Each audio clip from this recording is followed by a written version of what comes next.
All right. All right, here. I'll catch you in then. Have a good show. All right, segment one starting in 4, 3, 2. Welcome to Career Central. I'm Lorraine Beeman, your host of an hour totally committed to helping you achieve your career goals. This morning, our guest is Kendall Bennett, an expert on finding ways to gain the skills you need to advance your career without having to stop work or bust your budget. She is also the winner of our Listener Appreciation Contest. She submitted the idea of doing a show on how to increase your skills, and once the topic was selected, we discovered she was an expert on the topic.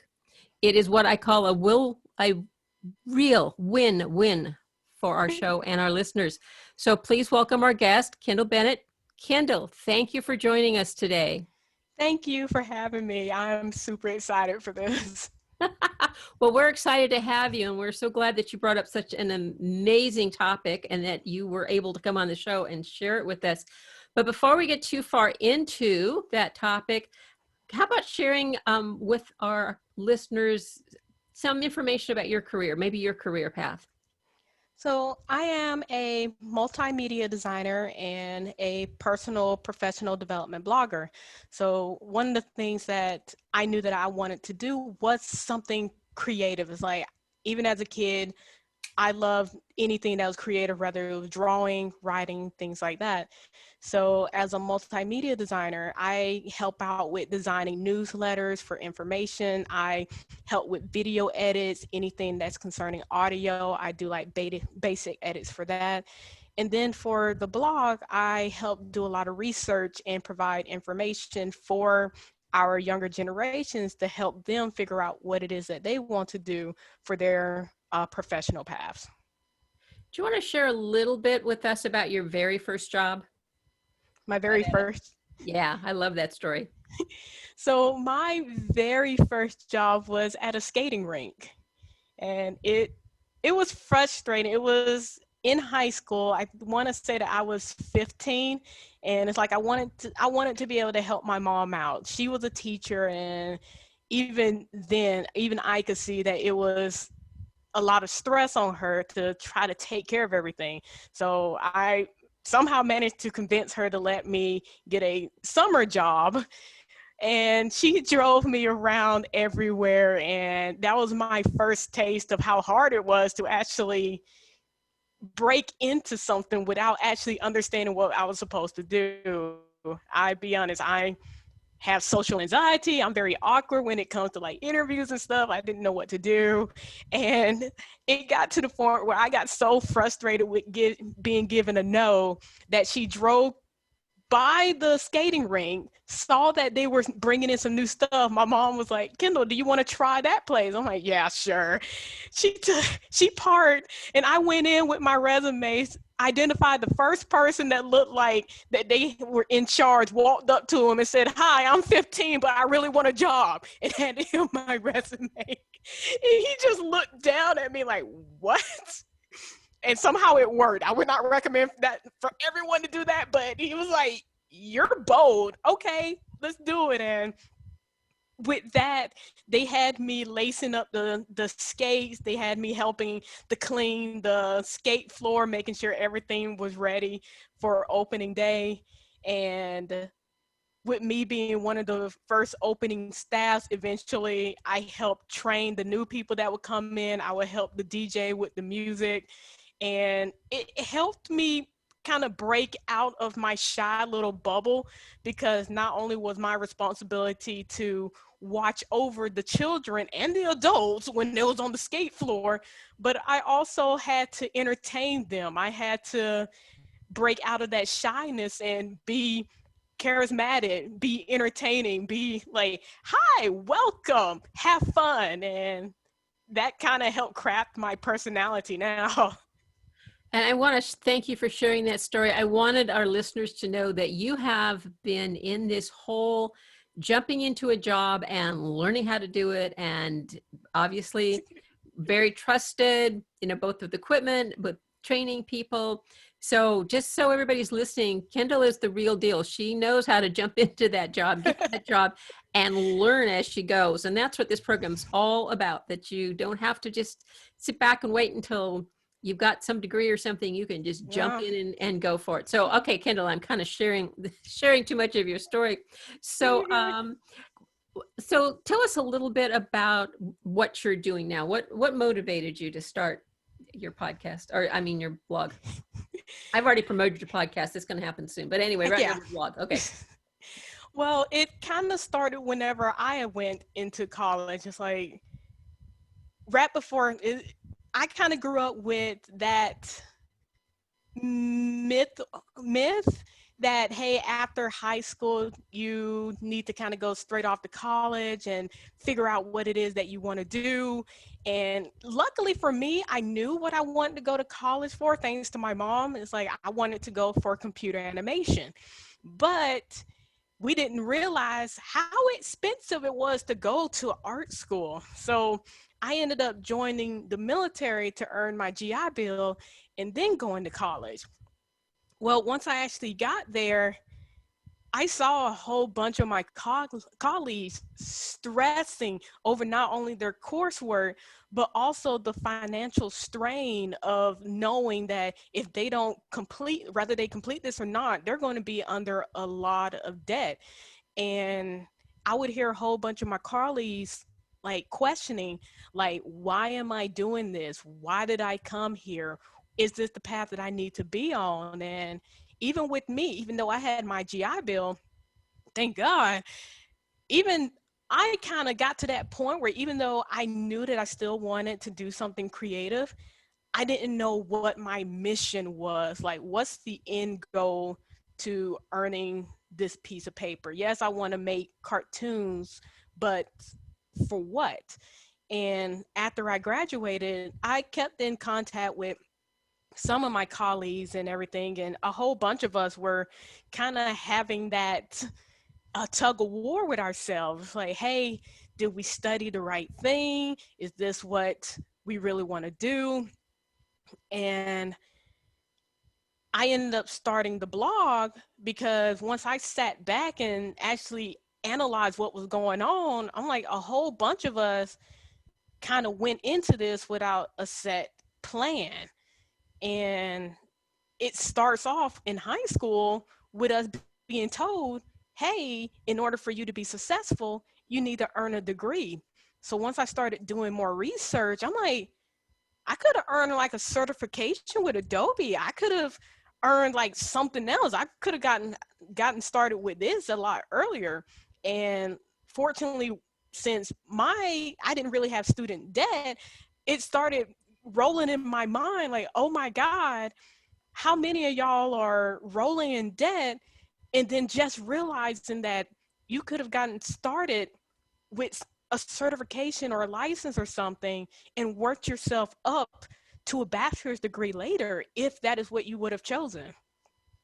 Okay, so I know right now, especially during COVID, a lot of our listeners are going, "Oh, job change. I have to get, better skills, but I can't afford it." So why don't you talk us through? Let's say that I was calling you and said, "Gee, Kendall, I need some advice. I want to get a better job, but I can't quit my day job, and I can't, afford 4-year school." How would you talk me through that? One thing that a lot of people, even including myself, tend to underestimate is networking or just having references. It's like any skill can be learned on the job. Is like, granted, some that requires like more like medical attention. Yeah, you need like the hands-on experience, but a lot of the stuff that you may end up going into, if you have at least somebody who's willing to vouch and say, hey, look, she's a fast learner. He already has the basic knowledge of this, this, and this. He can learn this. She is really good at teamwork. One, that's a really good way to switch over to a different industry, even if you don't have that specific piece of paper. Another opportunity that some people tend to overlook is volunteer work. Is like, if you're able to just kind of break in and build a relationship with someone, like let's say you decide that you want to get more into animal care. You could volunteer at, say, an animal shelter, someone who is actually taking care of the animals, showing them that, hey, look, this is something I want to do. Can you put in a good word for me? You could volunteer to see if you can help out at a veterinarian office. Some people, they might not have the hours to switch over like that, but you might say, like, you know what, I really want to learn a new skill. One platform that I share a lot is LinkedIn Learning. A lot of the skills that I've learned was from watching tutorials. Another side is Udemy. Whenever I taught spin classes, a lot of people don't realize that I ended up watching a spin class tutorial on Udemy and then going to take some classes at the YMCA just so I could help my work study job with some of their classes because they needed more qualified people. It's like, I didn't know what I was doing, but I was kind of just thrown into there. And sometimes that's what it takes. You have to do it scared. You're not going to be fully qualified, and that's okay. Just jump into it if you can. And if you can have someone else give you a referral for it, take that opportunity and jump in as soon as you can. I want to explore each of these, but before we get started, I want to validate the fact that you actually do this. I read a little bit about your experience in the military and your military job. You want to use that as an I mean, that is so inspirational. So again, share with our listeners, because I think the information is great and we'll dig into it, but talking or listening to somebody who's actually done it, I think is very inspirational.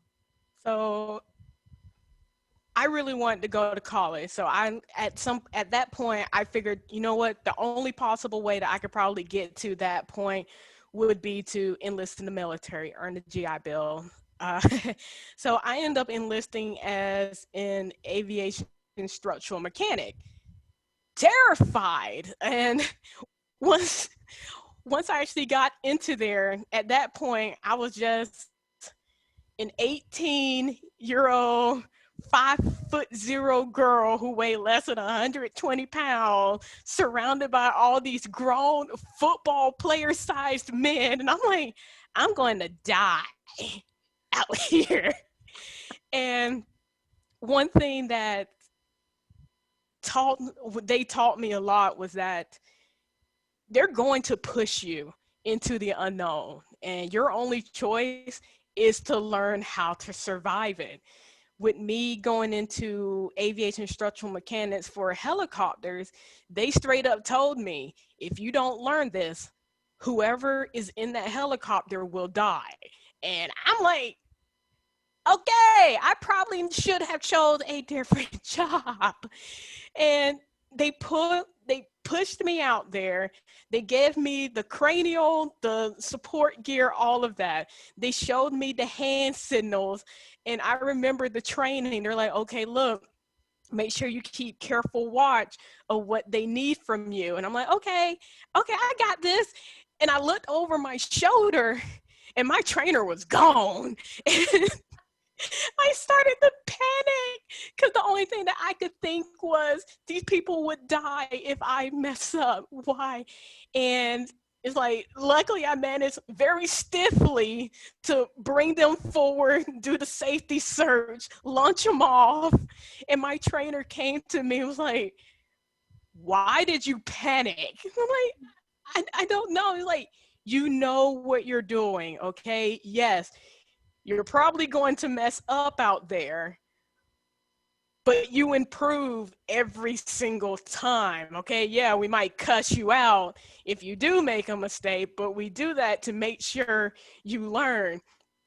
And from that point on, it's like anytime I had to go through a different training, there was always that fear. It's like, someone might die, but that encouraged me to put in the effort to learn what I needed to do, to ask questions, to overcome that intimidation and be like, hey, look, I need you to guide me. I don't want to hurt somebody. Guide me.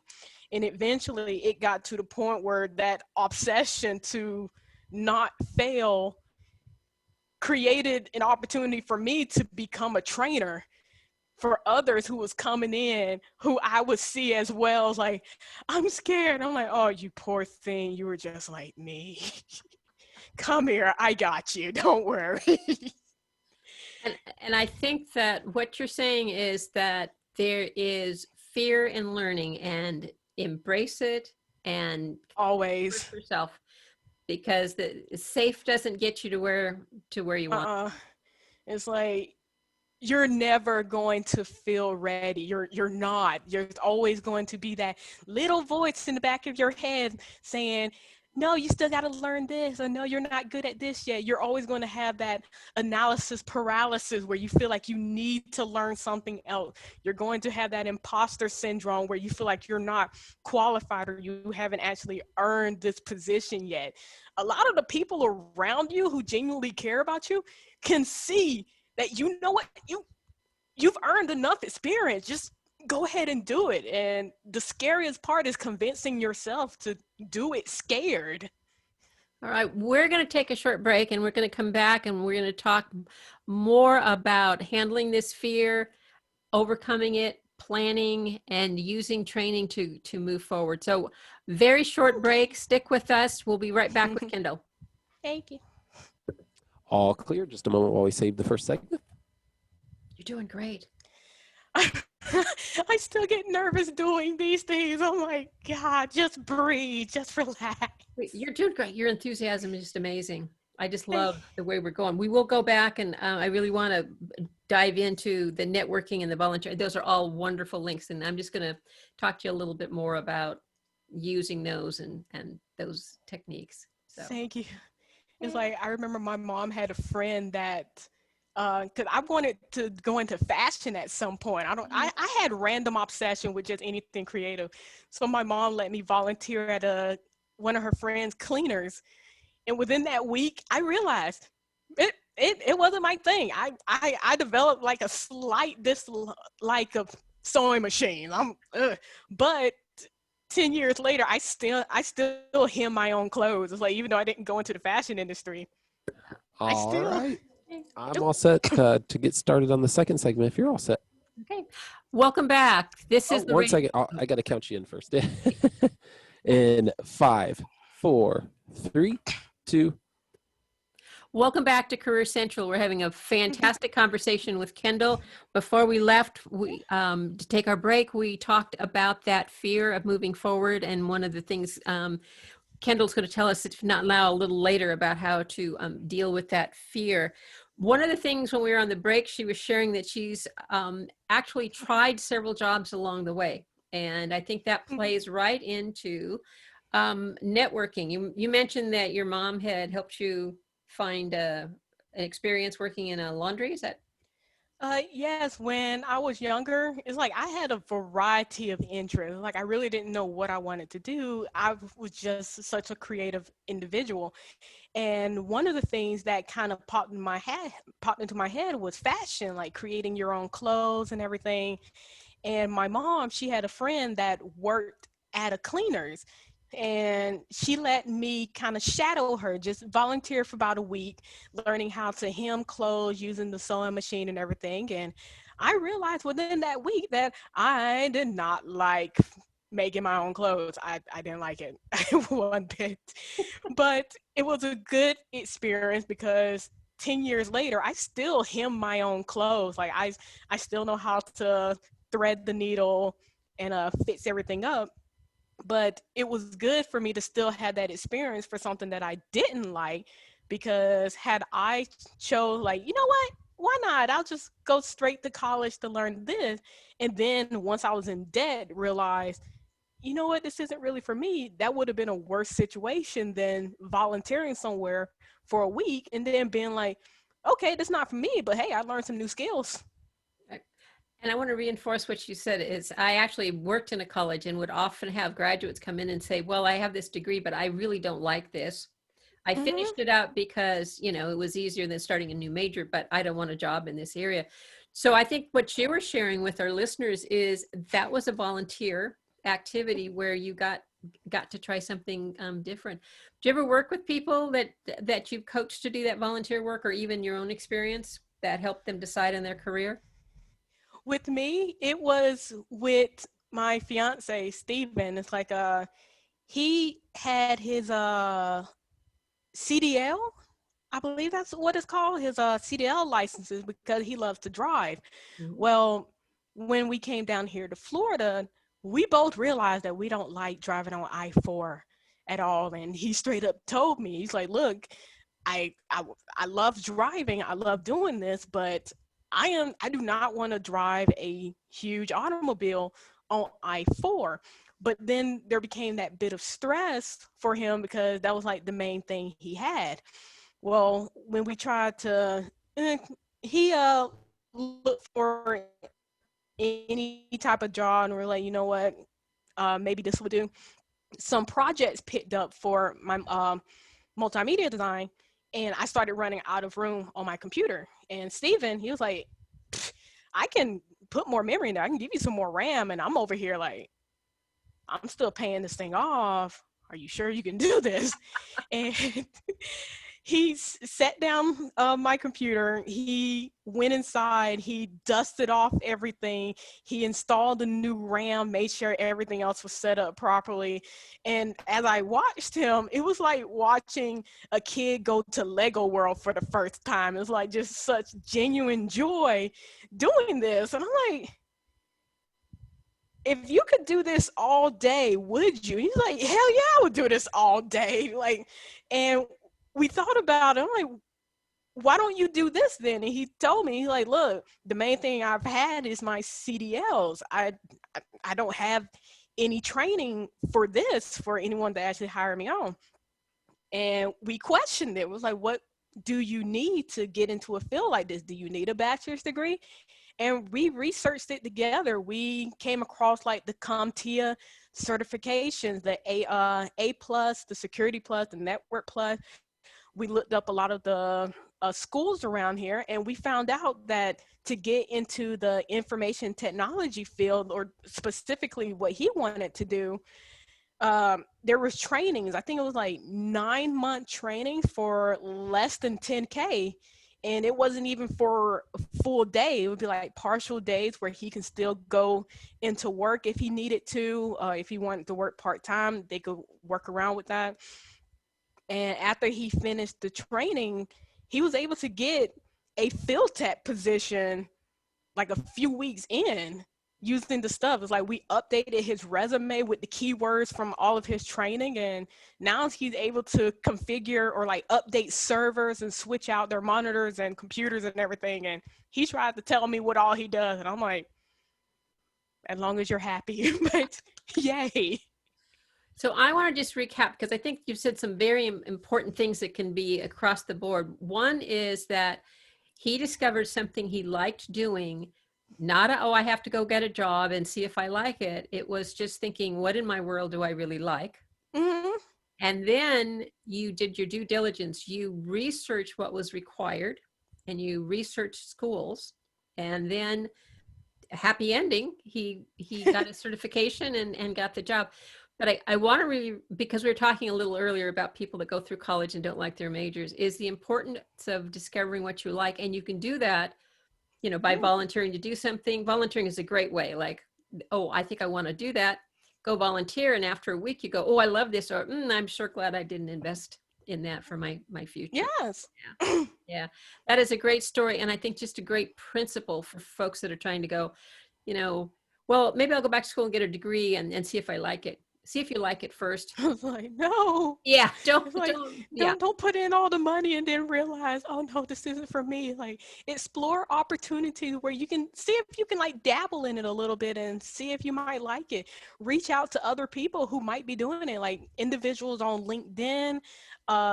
Chat with them, or just see like, hey, I'm curious, what is it that you do? It's like a lot of us, if you just reach out and be like, hey, I'm curious, what is it all that you do? A lot of people are genuinely passionate to say like, yeah, I'm willing to show you what all I do. And absolutely. And I think that's something, again, I'm glad you're sharing it, is people who love what they do love to share it. I mean, like right now, you're totally enthusiastic sharing what you want. So think of those, now sometimes you find somebody that doesn't like what they're doing. So yeah, they don't want to network with you, but LinkedIn is great. For a younger person, you shared your mom helped you do that. And it's okay to ask a mom, a friend, a spouse, a sibling and say, gee, I think I want to go into something. Do you know anybody that does that? And then, with COVID now, it's more like having a Zoom conversation than going on site with them. But even a Zoom conversation can give you an idea if you're going in the right direction. Anyway, thanks for sharing that. So that's kind of the volunteer. That's also the networking, which if anybody listens to this show, I'm a great fan of networking. I really think it's the way to move your career, one of the tools to use to move your career forward. Let's talk a little bit about your experience with LinkedIn classes, because I've heard about them, but I haven't done one. And you were saying that they were pretty good. So the courses I got introduced to those courses whenever they were still called lynda.com back in college.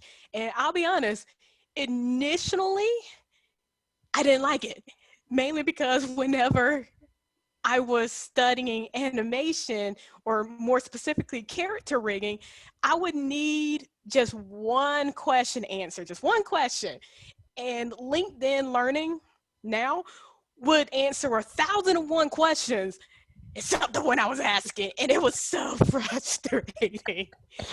But after a while, it was like I kind of pushed it aside, figured, okay, you know what, I'll figure it out myself. I'll bug my professor if I can access them. And I started going to some of the little meetings that they would do at the college, and almost every single one of them would be like, yeah, use lynda.com. And I'm like, fine, I'll use this darn site. And in the process of them rebranding themselves from Lynda to LinkedIn Learning, I learned that you can't go into their lessons with just one question. You have to go in with with the mentality of, you know what, I'm going to learn like a whole package of information. And the tutorials, they're broken up very conveniently. It's like you don't have to sit through like a hour and a half worth of content all at once. They're broken up to like maybe 10 minutes or less of information where you can just watch a little bit at a time. You can set like little goals to say, hey, look, I want to watch a video for an hour within the whole week. You can bookmark certain courses that, let's say you want to learn social media management, you're interested in learning about Adobe After Effects. If you're interested in business management, you can bookmark those courses. If you're interested in, say, they have learning paths where, let's say you want to become I want to say they have a digital marketer learning path, but they've collected like a handful of videos for you to watch continuously so that you can learn the basic information that you need to pursue that particular path. And I want to drill down on something you said is you were looking for one answer. And I think we're very used to Googling for one answer. And why don't you share your opinion on that one answer versus making the investment to go through the whole course in terms of how it impacts your career? I realized that my one answer mentality was very narrow-minded. So even though I may have just been trying to find something for Maya or the 3D editing software, you can't really do that with just about anything that you do, just because there's not really one set path to do something. It's like if you limit yourself to just that one particular way, you miss out on a whole bunch of other opportunities. So one thing that's really good about watching a video set, whether it's on LinkedIn Learning or YouTube or Udemy, you get to experience different views on a specific subject. One way might work better for you, another way might do it. Someone else might be like, hey, look, this worked perfectly for me. For you, it may be the worst possible way, but someone else might have a better way.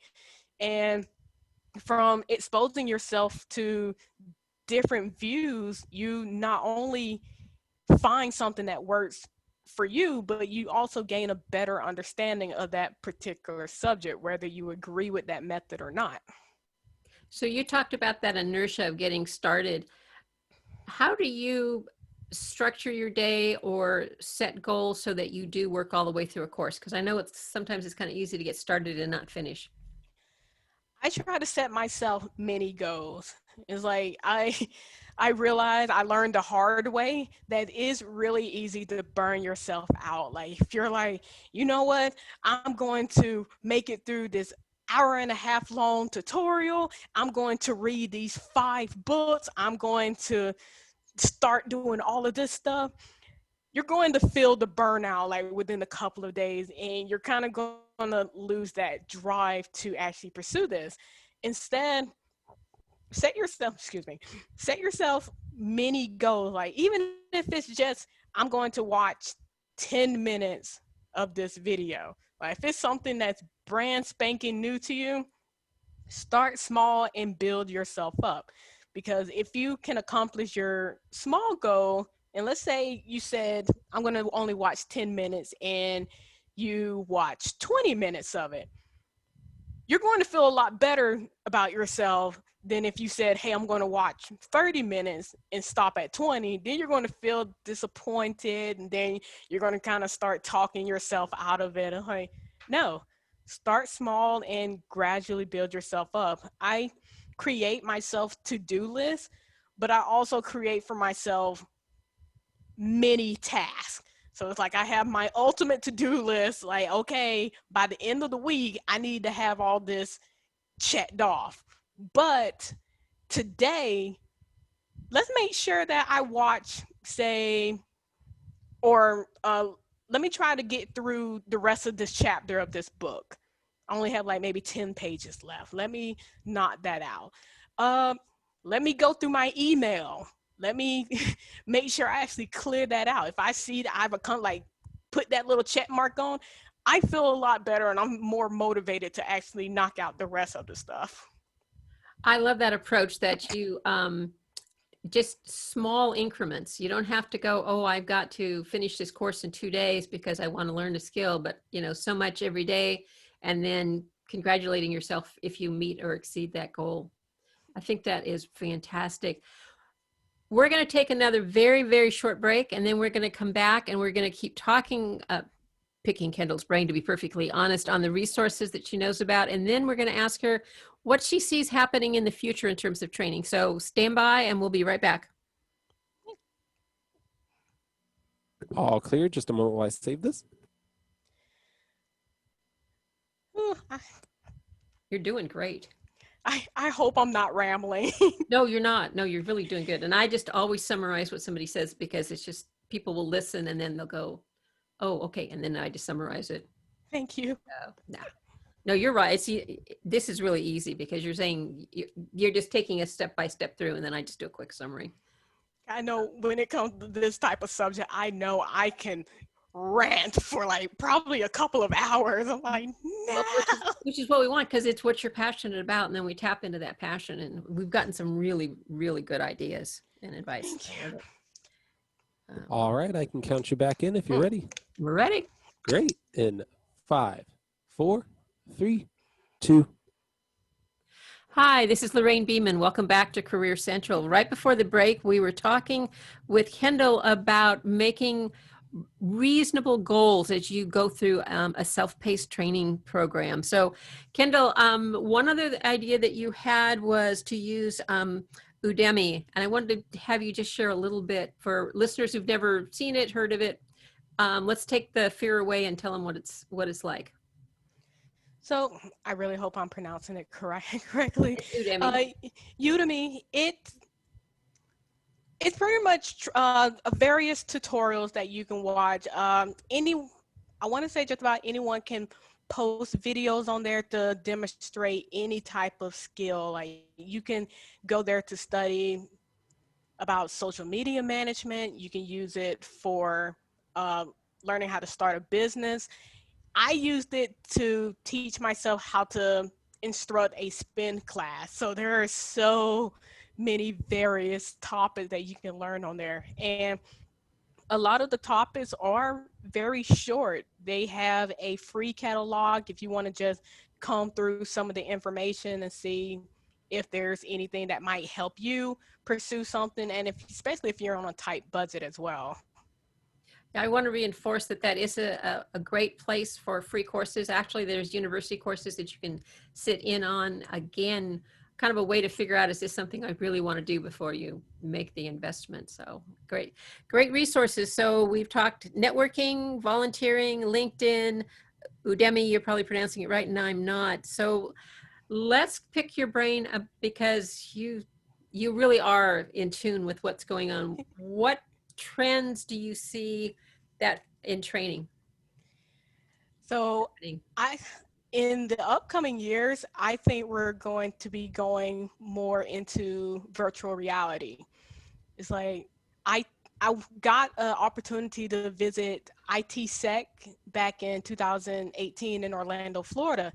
And a lot of the stuff that they were creating using virtual reality just blew my mind. It's like they had haptic gloves where you could feel like a 3D cube inside of this 3D environment. You had like a simulation for pilots so they could practice how to land stuff. You had I forgot what it was, like a skydiving little ride where you actually had to pull the cords to figure out how to land in a specific spot. Granted, I went off the edge, but I'm like, this is actually really cool. And another thing that is very impactful is how you can enter pretty much into this virtual room and you could be having meetings with other avatars looking around, and you could be just about anywhere. It's like you could be like meeting on the beaches of Orlando, Florida, or in California, or overseas, anywhere. And instead of us just looking at a camera, we could be looking at each other, or at least a virtual version of each other. That sounds exciting. I think with COVID and schools closing and we're starting to learn virtually now, it's kind of exciting to hear about what might be coming next. I like that whole idea of the avatar and the 3D. Love that. Anything that people should do to start adapting to these changes, or even starting to become an online learner? What are your tips? For online learning or for virtual reality? Both. I'll stack my questions. Start with the one you like, but the one you think is less. I would say that the online learning would be the easier one, just because we pretty much already have access to that. Like, there's a good chance that you've already started. Like, if you've ever watched something on YouTube to try to figure something out, you've already experienced online learning. If you've looked something up on Google even if you were just trying to figure out how to configure your printer, you've already exposed yourself to online learning. And one way to step that up is to figure out, like, what is it that you are interested in? And it doesn't necessarily have to be a specific end goal. Like, maybe you're just curious about what it's like to become a chiropractor. You can look up some of the videos and see what a day is like for a chiropractor. For various career paths. Like, you don't have to go ahead and like obsessively be like, I need to learn this, and this. It's like, no, just start off with casual curiosity. Just sit back and just watch and see, like, okay, all right, I'm actually kind of interested in that. Okay. And then just kind of go down the rabbit hole. Like, okay, what else can I learn about this? What are the different branches of this? Oh, that's cool. Oh, I don't like that. And that's fine. Expose yourself.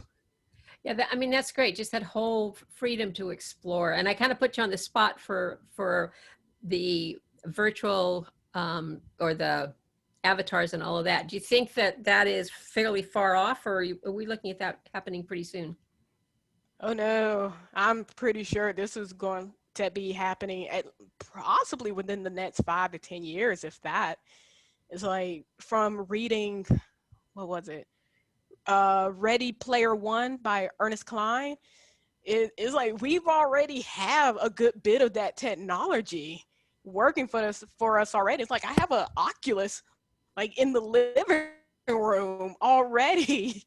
Okay, so And it's like it's just a matter of time before we can just expose this to more people. I want to say PlayStation has their version of it, I think. Don't quote me on that one. But it's like we're already like exposing it through video games, and it's only a matter of time before we start taking advantage of how we can use this educationally and for working at home opportunities.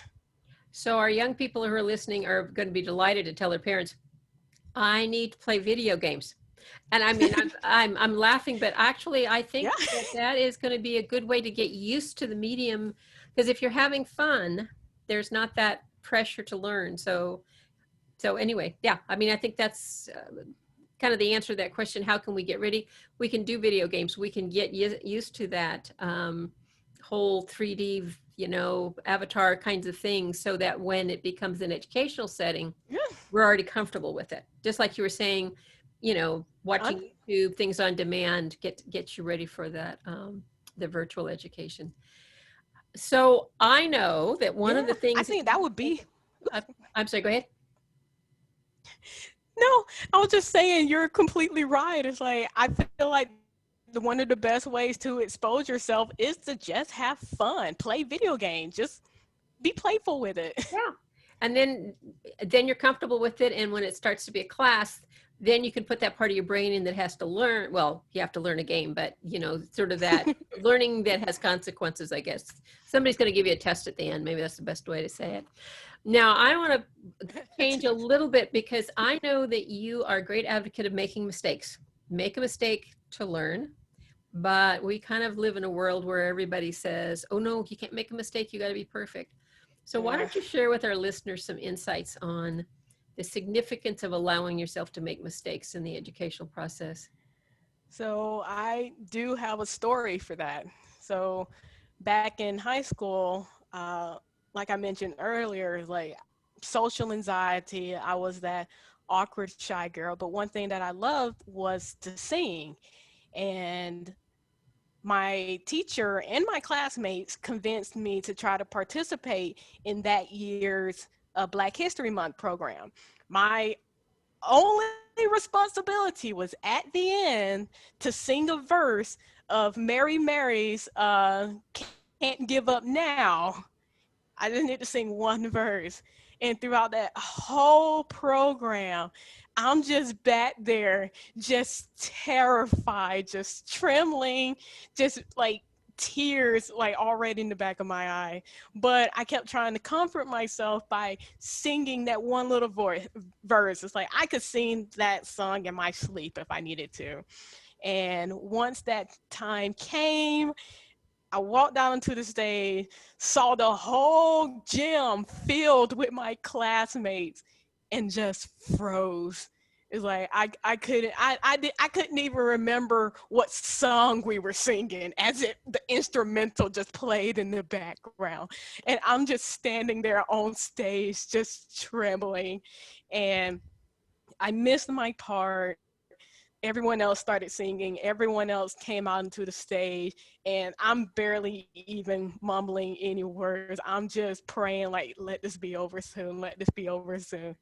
And I remember the curtain falling down, and as soon as it touched the stage, I just took off running to the back of the stage and just fell out crying. It was like I felt like I had let my whole choir team down. I felt like I ruined the whole program, everything. And my choir teacher found me. And I remember she hugged me and she was like, I'm so proud of you. And my first thought was, you're lying straight to me. There is no way you are proud of me right now. And she hugged me harder and she was like, we all knew that you were terrified to do this, but you tried. That's what we are proud of you about. You tried. And all my classmates came to me. They hugged me. It was like, we're so happy you came out here and that you tried to do it. And those words like just echoed with me.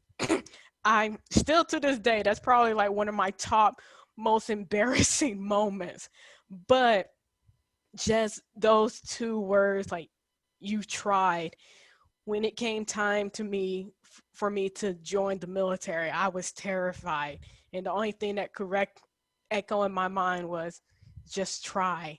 When it was time to go off to college, whenever I was working on senior projects and didn't think that I was actually good enough or skilled enough to work on other people's stuff, that were those words just echoed with me, just try. Whenever it was, I told myself, you know what, you have a lot of information to share with people. Why don't you start a blog? I didn't know anything about HTML. I didn't know anything about Bluehost or WordPress or anything like that. And the only thing that I could tell myself was just try. And even though that was probably one of the most embarrassing and painful moments I went through, it's good that I made that huge mistake back then, because that's what's motivated me to get to now being able to share this story on a podcast. And I'm hoping, even though I'm still terrified of public speaking on a stage, one of my goals is to visit other high schools, other middle school, and share this story to say, hey, look, I stand on this stage now because I knew that I needed to try. If I can keep one of y'all from going through this same debt that so many people are going through, the reason why we're $1.5 trillion in debt, if I can stop at least one of y'all from contributing to that, it was worth it for me to try back then. That is a beautiful story. I want to thank you so much for sharing. I would love you to let our listeners know how they can follow you, how can they find your blog, how can they connect with you? Yes, it's like, I would say that I'm most active right now on TikTok at Karabe Stories. So KYRABE Stories, STORIES.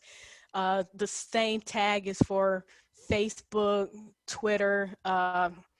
Both of those sites, I share as much information as I can. The same with Instagram, if you want to see like some of the behind the scenes of where Stephen and I might travel to, we'll take pictures and share some of the stuff. And you can also find me on LinkedIn. I want to say / Kendall Bennett, like, connect with me. I'll be more than happy to answer questions for you. I would encourage you to connect with Kendall, follow her blog. I have been for the last couple of weeks, and it's just, it's amazing. I want to thank you so much for coming on today. For those of you that are listening, if you're on Spotify or iTunes, send us comments. Our guest next week is Jack Kelly. He is an external recruiter who will share insights on how to find and work with a recruiter to help you achieve your career goals. Earlier this season, we had an internal recruiter come on. That was somebody that worked for the company and helped them recruit. This is an external recruiter, somebody that works with job candidates to help them secure positions. So you're not going to want to miss the show. We always give you a challenge. And I don't know if, Kendall, if you've got a quick challenge for our audience. I would say go on social media, rather Facebook, LinkedIn, what have you, and join a focus group. Anything, whatever it is that you do want to try, join a focus group. I did that for whenever I started my blog. It was intimidating being surrounded by people who were a lot better than me. But once I actually got in there and started asking questions, they just bombarded me with information. Like, they will help push you towards your goals. So go join a focus group on social media. Surround yourself with people who share your common passion. That's your challenge. Go join a group, learn more about something you might like to do. If it's not, move to another group. But until next, this is Lorraine Beeman encouraging you to take care of your career because you are the only one qualified to do it. All Thank clear. you. Great job today. Fantastic. You are so wonderful. Have a great Thank day. you. Oh, thank you very much for Thank doing you. all our audio. All right. Good luck. And like I say, we'll keep in touch. I'm really enthusiastic about your working with young folks, and there's just so many.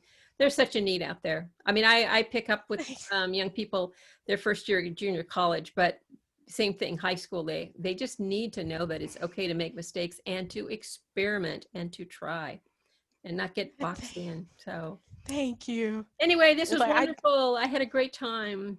So. I just thank you so much. It was like the whole time I'm like, please don't ramble. Just please Oh, you don't weren't. No, you were ramble. great. You were great. Like you said, you weren't rambling. I always follow up because I don't know if you ever listen to a show and Thank then you.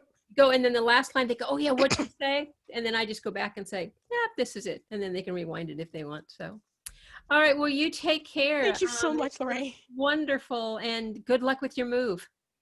I hope Thank you. Thank you. finds a great job and you guys find a great place to live and get out of Florida as soon as you can. Okay. I look forward to seeing your other stuff, especially on Twitter. Okay. Take care. We'll talk to you later. Bye-bye. Bye.